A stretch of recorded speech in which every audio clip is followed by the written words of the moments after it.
Hello दोस्तों, मैं जयकांत सैनी स्वागत करता हूं आपके अपने चैनल भारत IQ में। हम डिस्कस कर रहे हैं राजस्थान पत्रिका न्यूज़पेपर जयपुर एडिशन 29 जुलाई। वीडियो के संबंध में कोई डाउट्स हो तो आप मुझे लिख सकते हैं कमेंट बॉक्स में, और मुझे टेलीग्राम पर भी ज्वाइन कर सकते हैं। टेलीग्राम का लिंक मैंने डिस्क्रिप्शन बॉक्स में डाला हुआ है, वहाँ पर जा करके आप देख सकते हैं। तो शुरू करते हैं आज का डिस्कशन बिना किसी देरी के। आज की प्राइम ये न्यूज़ रहने वाली है, प्राइम हाईलाइट है ये आज का। आज है इंटरनेशनल टाइगर डे। तो मैंने आपसे कल प्रश्न भी पूछा था कि राजस्थान के अंदर कितने टाइगर रिजर्व हैं, तो कुछ मेरे को जवाब यहाँ पे मिले हैं, और भी लोग इसमें आप अपना आंसर दे सकते हैं। तो इम्पॉर्टेंट हो जाते हैं। टाइगर को लेकर के मुहिम चली हुई है पूरी भारत भर के अंदर कि कैसे इनको कॉन्जर्व करना है, इनके लिए इम्पॉर्टेंट बॉडी भी बनाई गई है। तो डिस्कस करते हैं आज का डिस्कशन। तो यहाँ बात की जा रही है बाघों के बारे में। तो ये रिपोर्ट निकल के आई है कि मध्य प्रदेश और बाघ और राजस्थान के अंदर बाघों की संख्या में अच्छा इजाफा देखा गया है। यहाँ पे बात कर रहे हैं ये कि विश्व बाघ दिवस यानी कि आज है इंटरनेशनल टाइगर डे। तो ये अच्छी खबर है, देश में बाघों की बहार है, बाघों की संख्या में लगातार इजाफा हो रहा है। राजस्थान और मध्य प्रदेश में भी बाघों का कुनबा बढ़ रहा है।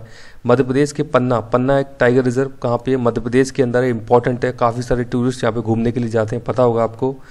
तो पन्ना नेशनल पार्क की बात की जा रही है। 4 शावकों के जन्म के बाद बाघें मर गई। अब शावकों को इनका जैविक पिता सहारा बनकर पाल रहा है। राजस्थान में बाघों का कुनबा लगातार बढ़ रहा है। मुकुंदरा, रणथंभौर, सरिस्का टाइगर रिजर्व, ये आप देख सकते हैं। कल मैंने प्रश्न पूछा था और इसका आंसर भी आज। तो यहाँ बात की जा रही है मुकुंदरा, रणथंभौर और सरिस्का टाइगर रिजर्व, यानी कि 3 टाइगर रिजर्व हैं और कुंभलगढ़ को बनाने की कवायद अभी चल रही है।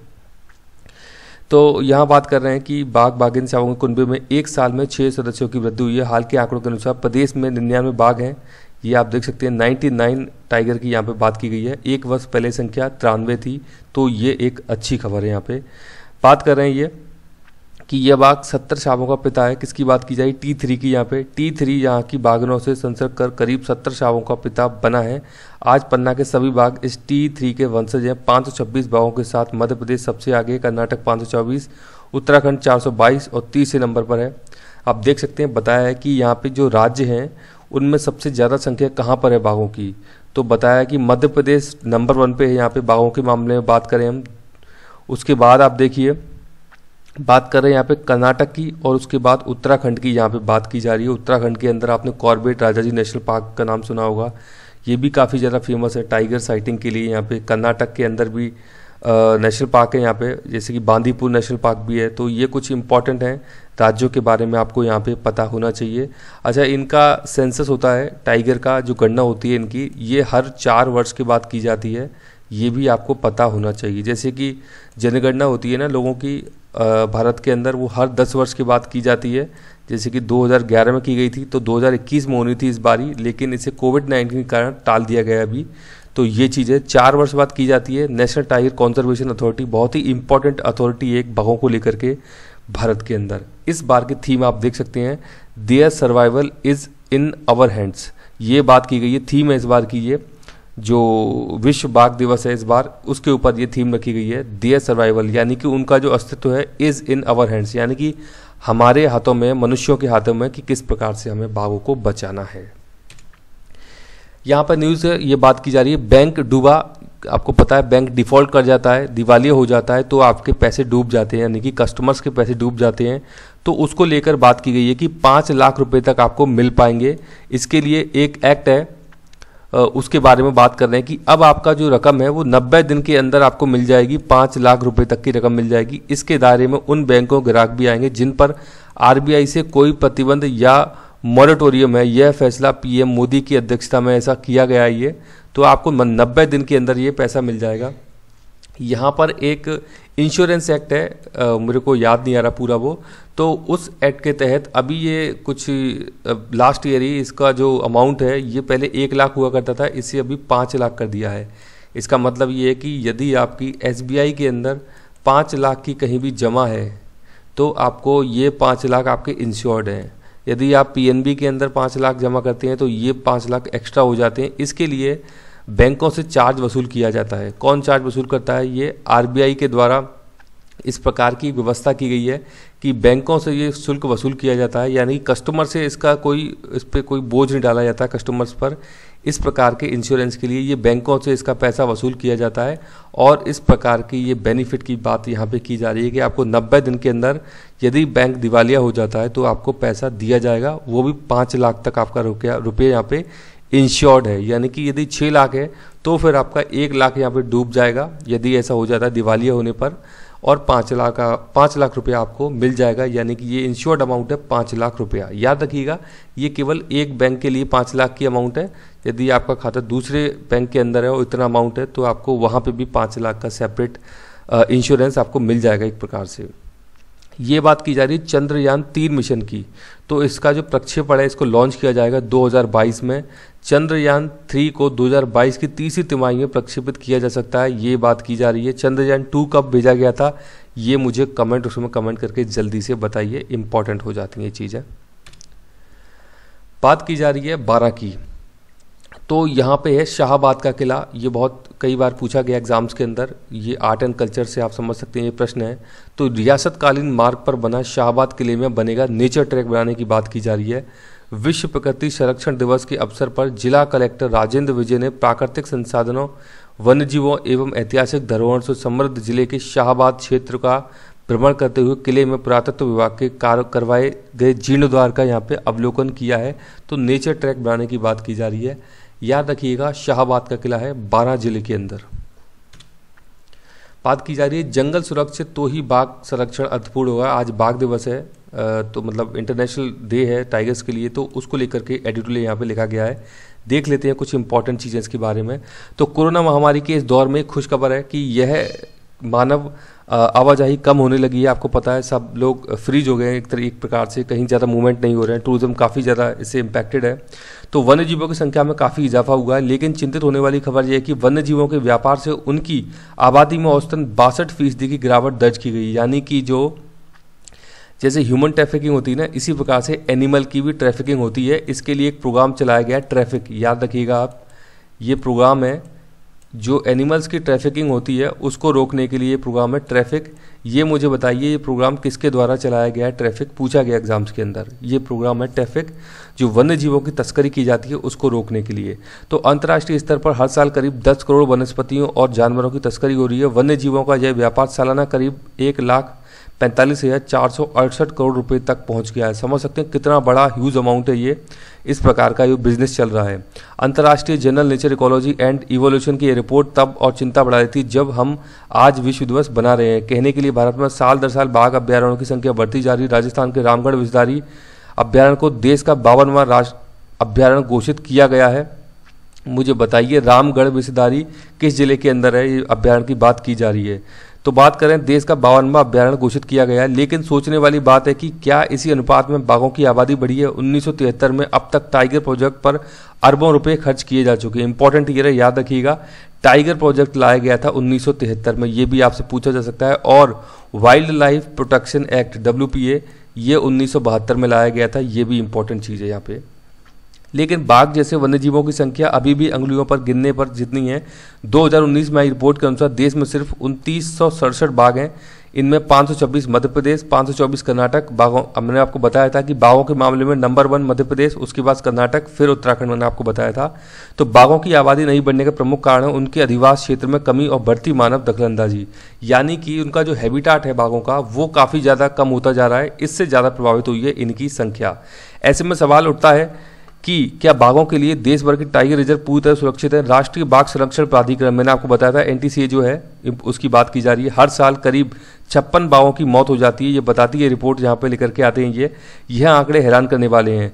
रिपोर्ट के अनुसार बाघों को रहवास देने के लिए बनाए टाइगर रिजर्व भी उनके लिए असुरक्षित बन गए हैं। 7 साल 2012 से 19 के आंकड़े तो बहुत चौंकाने वाले हैं। इन 7 सालों में देश भर में 750 बाघों की जान गई है। इनमें से 393 बाघ टाइगर रिजर्व के भीतर ही मर गई, जबकि 254 यानी कि 33.8% बाघ जंगल से बाहर मरे हैं। वन अधिकारी इन मौतों की वजह बाघों में आपसी संघर्ष और शिकार की घटनाएं बताते हैं। देश में जिस तरह टाइगर रिजर्व और उनके आसपास के क्षेत्रों में मानवीय गतिविधियां बढ़ी हैं, वह बाघों के लिए खतरनाक साबित हो रही हैं। बाघों के संरक्षण के लिए सबसे बड़ी आवश्यकता उनके रहवास को पूरी तरह संरक्षित रखने की है। टाइगर रिजर्व को माननीय मानवीय दखल से दूर रखना होगा, बाघों के शिकारियों पर नकेल कसने के लिए बेहतर आधुनिक सिस्टम विकसित करना होगा, जंगल सुरक्षित रहेंगे तो अभ्यारण्यों के अनुपात में बाघों की संख्या भी बढ़ेगी। तो आपको यदि अब लिखने को आ सकता है कोई भी इस प्रकार से एनवायरनमेंट में कहीं भी टाइगर्स को लेकर के कोई प्रश्न लिखने को आए तो आप यहाँ से बहुत अच्छे डेटा प्रस्तुत कर सकते हैं, अपना अच्छा एक आंसर बना सकते हैं। इस प्रकार के डेटा इसके अंदर दिए गए हैं, तो आप इनको नोट कर लीजिएगा। ये बात की जा रही है, ये इंटरव्यू है DK जोशी हैं, चीफ इकोनॉमिस्ट हैं क्राइसिल के। क्राइसिल एक ऑर्गेनाइजेशन है जो कि रेटिंग देने का काम करती है, तो उसके चीफ इकोनॉमिस्ट है ये। तो मुकाबला वैश्विक है, आर्थिक उदारीकरण को अगले चरण में ले जाना होगा। ये बात यानी इकोनॉमी की बात यहाँ पे की जा रही है, अर्थव्यवस्था की बात की जा रही है। तो बात करें 3 दशक के सफ़र को कैसे आंकते हैं, ये प्रक्रिया तो 80 के दशक के मध्य में शुरू हुई थी, पर इसे ज़्यादा बल मिला 1991 में। 1991 का वर्ष है जब LPG मॉडल आया था, लिबरलाइजेशन, प्राइवेटाइजेशन और ग्लोबलाइजेशन की बात कर रहे हैं। बीते 3 दशक के दौरान GDP वृद्धि औसतन 6.2% रही, जो उससे पिछले 4 दशकों में करीब 4% प्रतिवर्ष थी। तो इतना फर्क आया था, पहले 4% हुआ करती थी, अब ये 1991 के बाद से 6.2% होने लग गई। 3 दशकों में निवेश GDP का 30% हो गया, जो पहले 17 से 18% रहता था। बचत को भी बढ़ावा मिला, आयात निर्यात को योगदान 13% से बढ़कर 42% हो गया। आमतौर पर तरक्की के साथ अर्थव्यवस्था कृषि से पहले उद्योग की ओर फिर सर्विस सेक्टर की ओर कदम बढ़ाती, पर भारत में अलग ही नज़ारा देखा गया। यहाँ पे हमारी जो अर्थव्यवस्था है उसकी बात कर रहे हैं। भारत में औद्योगिक प्रगति ज़्यादा नहीं हुई है, पर सर्विस सेक्टर बहुत फायदे में रहा है। यहाँ पे भारत के अंदर आप देखेंगे तो सर्विस सेक्टर का योगदान जो है GDP में तकरीबन 51% के अंदर है, आसपास है, इसके आसपास। और यदि हम कृषि की बात करें तो आप देख सकते हैं ये 17-18% के आसपास है। और यदि हम बात करें तो अपना जो इंडस्ट्रियल जो सेक्टर है, औद्योगिक प्रगति की बात जो की जा रही है, वो अपना 24 से 25 के आसपास इस सेक्टर की भूमिका है GDP के अंदर। तो ये बात बताई जा रही है भारत के अंदर। तो यहाँ बात कर रहे हैं लाइसेंसिंग राज से बहुत कुछ मुक्ति मिली है। वर्तमान समय की हम बात करें, यहाँ पहले बहुत ज़्यादा लाइसेंसीकरण हुआ करता था, इंस्पेक्टर राज की व्यवस्थाएं थी। तो LPG के बाद बहुत कुछ इसमें बदलाव देखे गए हैं। तो बता रहे हैं कि सरकार मंजूरियों और नियमों के मगर जाल में फंसी थी, उद्योग कारोबार नहीं बढ़ पा रहे थे, ये उपभोक्ताओं को विकल्प नहीं था अच्छा, तो इस प्रकार से इतनी अच्छी इकोनॉमिक ग्रोथ नहीं थी। लेकिन अब बदलाव जरूर देखने को मिले हैं। बात कर रहे हैं यहाँ पे रेट्रोस्पेक्टिव टैक्स से हमारे देश की छवि को बहुत नुकसान पहुंचता है। तो रेट्रोस्पेक्टिव क्या होता है, यानी कि आपने कोई चीज़ आज से लागू की है, आज 29 जुलाई है, आज कोई नया एक्ट आप लेके आए हो, कोई नियम लेके आई सरकार और बोले इसको कि ये 29 जुलाई 2020 से हम इसे लागू करेंगे, तो उसको हम कहते हैं रेट्रोस्पेक्टिव, यानी कि पूर्व प्रभाव से लागू करना। तो अगर ऐसा टैक्स सिस्टम हम भारत में लागू कर दें तो ये भी घातक सिद्ध हो सकता है, लेकिन ऐसा भारत के अंदर ऐसा भी लागू नहीं है, इसके बारे में बता रहे हैं। इससे तो जरूर बचना चाहिए, यानी कि इस सिस्टम से बचना चाहिए। बात कर रहे हैं कोई भी निवेश करने से पहले चाहेगा कि खेल के नियम बार बार ना बदले जाएं। यह तो बिल्कुल भी ना हो कि पहले के समय से ही उसे लागू कर दिया जाए। मैंने आपको बताया था रेट्रोस्पेक्टिव की बात की जा रही है, ऐसा बिल्कुल भी होना चाहिए। तो ऐसा नहीं कि भारत रेट्रोस्पेक्टिव टैक्स व्यवस्था की ओर बढ़ रहा हो, पर और स्पष्टता की दरकार है। यहाँ पे बहुत ज़्यादा चेंजेस देखे जा रहे हैं, मतलब बार बार, जैसे कि GST में भी आप देख सकते हैं बार बार इतने चेंजेस हैं कि लोगों को अभी तक चीज़ें समझ में नहीं आ पाई है प्रॉपरली कि क्या सिस्टम है। 3 दशक में कृषि क्षेत्र को क्या मिला, सुधार की जरूरत क्यों है। बात कर रहे हैं उदारीकरण का बहुत ज़्यादा फायदा कृषि क्षेत्र को नहीं हुआ। हमारी 40% आबादी कृषि क्षेत्र से जुड़ी है। ये 40% बोल रहे हैं, मेरे हिसाब से तो 60% के आसपास है, 55 से 60। कृषि क्षेत्र का GDP में हिस्सा घटकर 15% रह गया है। आप देख सकते हैं GDP में कितना हिस्सा है इसका, 15%, और 40% आबादी वहाँ पे डिपेंडेंट है। तो कितना सा आउटपुट निकाल के लेकर आ रहे हैं, आप समझ रहे हैं कि एक व्यक्ति है जो 1 साल में 1 करोड़ रुपए का बिजनेस करता है और उसकी जो मतलब आय जो होती है वो होती है आपकी 10 लाख रुपया, ठीक है। अभी आप देखिए कि एक व्यक्ति है जो कि महज 70 लाख रुपए का बिजनेस करता है पूरे साल भर के दौरान और इसकी आय है 20 लाख रुपया। तो किसका आउटपुट अच्छा हुआ, इस 70 लाख वाले का, ना कि 1 करोड़ वाले का। तो उसी बात को यहाँ पे बता रहे हैं ये कि 15% रह गया है। कृषि पर इतने ज़्यादा लोगों की निर्भरता की एक वजह मैन्युफैक्चरिंग में ज़्यादा अवसर पैदा नहीं होना है। आबादी बढ़ेगी तो यह मुद्दा और गंभीर होगा। कृषि क्षेत्र में हमें उत्पाद की बर्बादी को रोकने पर ध्यान देना होगा। फॉरवर्ड मार्केट विकसित करने होंगे। किसान को फसल लगाते समय कीमत का अंदाजा होना चाहिए। कृषि के आधुनिकीकरण की भी जरूरत है। कृषि क्षेत्र में सुधार घोषित किए गए हैं, वे कुछ हद तक बाजार उन्मुख थे। इनको लेकर और ज़्यादा सहमति बनाने की ज़रूरत है। किसानों के लिए कीमत संबंधी सेफ्टी मैकेनिज्म तैयार हो, ढांचागत सुविधाओं की ज़रूरत इन्हें निजी क्षेत्र लाता है तो उसे बढ़ावा देना चाहिए। यह भी देखना होगा कि नियम और सुधार का लाभ किसानों तक पहुंचे। तो बात कर रहे हैं कि एग्रीकल्चर सेक्टर में कहीं ना कहीं मॉडर्नाइजेशन की बात होनी चाहिए, मैन्युफैक्चरिंग सेक्टर को बढ़ावा मिलना चाहिए, तभी इसमें इतने सुधार देखे जाएंगे। फॉरवर्ड मार्केट की यहाँ पे बात की गई है, तो इस प्रकार की चीज़ें विकसित करनी होंगी यदि हमें कृषि के सेक्टर में अच्छी चीज़ें लेकर के आनी है और अच्छी ग्रोथ करनी है। तो मौजूदा व्यवस्था देखें आप, रोजगार व कौशल विकास के लिहाज से कितनी कारगर है। हमारे यहाँ उदारीकरण से श्रम केंद्रित नहीं हुआ बल्कि पूंजी केंद्रित हो गया, उद्योग विकसित हुआ। जरूरत ऐसे क्षेत्रों को बढ़ावा देने की है जो ज़्यादा से ज़्यादा श्रम के अवसर पैदा कर सकें, जैसे कपड़ा, स्वास्थ्य, विनिर्माण। यानी ये कह रहे हैं कि ऐसे हमें उद्योग, ऐसे मैन्युफैक्चरिंग यूनिट डेवलप करनी चाहिए जहाँ पर ज़्यादा लोगों को रोजगार मिले, यानी लेबर फोर्स की रिक्वायरमेंट हो। जैसे कि उन्होंने उदाहरण दिया कपड़ा उद्योग, स्वास्थ्य, मैन्युफैक्चरिंग, इन सेक्टर की बात की जा रही, इनमें ज़्यादा से ज़्यादा डेवलपमेंट होने चाहिए। हमें मानव पूंजी पर निवेश करना होगा, यानी ह्यूमन कैपिटल की बात कर रहे हैं। आपको पता होगा कोई भी चीज़ ह्यूमन कैपिटल कब बनती है, जब उसको हेल्थ और एजुकेशन प्रॉपर मिलता है। तो सरकार को हेल्थ और एजुकेशन सेक्टर में बहुत अच्छा इन्वेस्टमेंट करना होगा, तभी ह्यूमन कैपिटल निकल के आएगी भारत के अंदर। तो उनके कौशल को बढ़ाना होगा। हर आदमी डॉक्टर या इंजीनियर तो नहीं बनेगा, कुशल व प्रशिक्षित बढ़ाई या इलेक्ट्रीशियन में तैयार करने होंगे, आगे इनकी मांग बढ़ेगी। कोरोना ने अर्थव्यवस्था के सामने नई चुनौतियां भी लाई हैं। स्वास्थ्य क्षेत्र को लेकर हमारी आंखें खुलनी चाहिए। हमने फिजिकल इंफ्रास्ट्रक्चर तो मजबूत किया पर सोशल इंफ्रास्ट्रक्चर कमजोर बना रहा। महामारी ने अमीर और गरीब के बीच की खाई बढ़ाई है, इस खाई को पाटना होगा, ये बात भी इनके द्वारा बोली जा रही है। भ्रष्टाचार को दूर करने की बात कर रहे हैं कि यहाँ बात कर रहे हैं आधार, जनधन बैंक खाते और मोबाइल की त्रिमूर्ति ने, हाँ ये आप याद रखिएगा, ये त्रिमूर्ति क्या है। तो आधार, जनधन बैंक खाते और मोबाइल की बात यहाँ पे की जा रही है, इसको बोला है त्रिमूर्ति। यहाँ पे इन्होंने लोगों तक पहुंचाने वाली सरकारी योजनाओं में रिसाव को बहुत कम किया है, यानी कि जो वहाँ पे लीकेजेज होती थी उसको इनके द्वारा बहुत कम किया गया है, इसीलिए लाए गए थे आधार, जनधन बैंक खाते, ये इस प्रकार की चीज़ें। लेकिन समग्र रूप से देखें तो ट्रांसपेरेंसी इंटरनेशनल के द्वारा डेटा प्रस्तुत किया जाता है।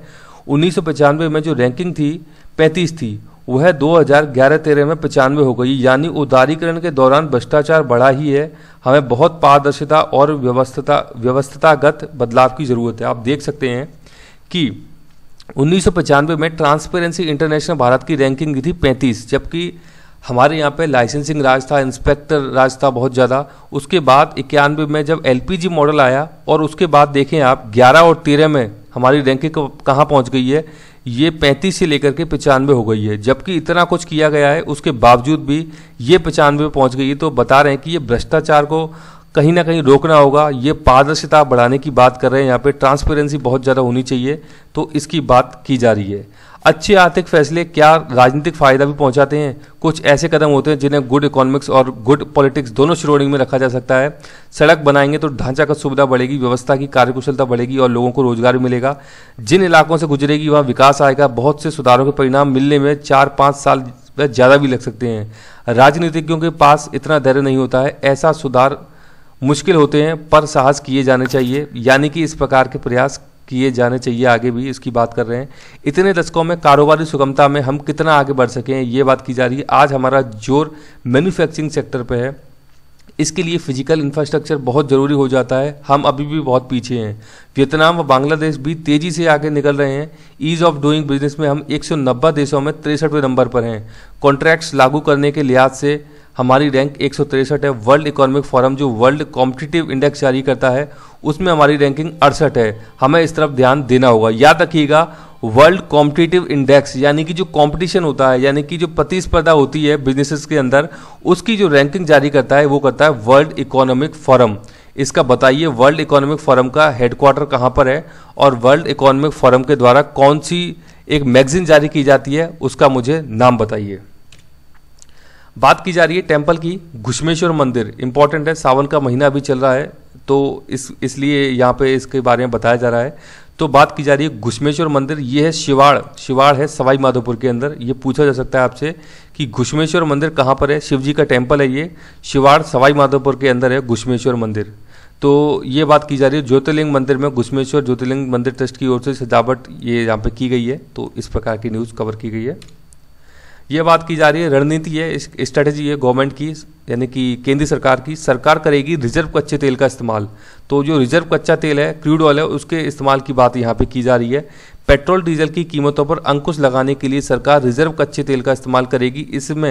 इससे महंगे क्रूड के आयात से बचने के साथ घरेलू बाजार में भी ईंधन सस्ता करने में मदद मिलेगी।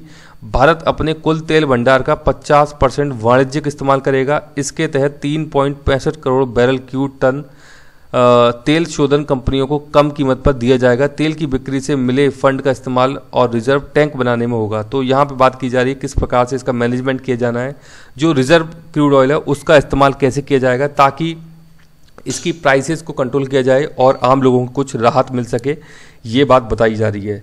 यहाँ पे एक सर्वे किया गया है, सुधार के लिए सरकार की ओर से उठाए जा रहे हैं कई सारे कदम। तो बात की जा रही है महिलाओं की बेरोजगारी दर कम होकर 4.2% पर पहुंच गई, यानी कि अनएम्प्लॉयमेंट रेट जो है वुमेन्स का वो यहाँ पे घटा है, ये इसकी बात बताई जा रही है।